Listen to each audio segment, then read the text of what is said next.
আর এই বৈশিষ্ট্যের অধিকাংশ অন্যান্য ধর্মগ্রন্থেও আছে। যদি বাইবেল পড়েন, এটা হচ্ছে বাইবেলের বুক অফ ডিউটেরোনমি অধ্যায় নম্বর 22 অনুচ্ছেদ নম্বর 5। বলা হয়েছে যে নারীদের এমন পোশাক পরা উচিত না যেটা পুরুষের জন্য নির্ধারিত, আর পুরুষের এমন পোশাক পরা উচিত না যা নারীদের জন্য নির্ধারিত। যারা তা করে তারা ঘৃণার কাজ করছে। আরো বলা হয়েছে বাইবেলে প্রথম তিমথি অধ্যায় নম্বর 2 অনুচ্ছেদ নম্বর 9 যে নারীদের শালীন এবং ভদ্র পোশাক পরা উচিত, তাদের দামি হার মণিমুক্তা পরা উচিত না।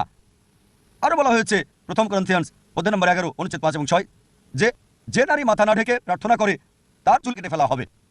কোরআন হাদিসে এমন কোনো বাক্য নেই যে মাথা ঢেকে না রাখলে নারীর চুল কেটে ফেলা হবে, কিন্তু বাইবেল বলছে, বাইবেল কোরআন থেকে বেশি কঠোর, যদি কোনো নারী মাথা না ঢেকে প্রার্থনা করে চুল কেটে ফেলা হবে।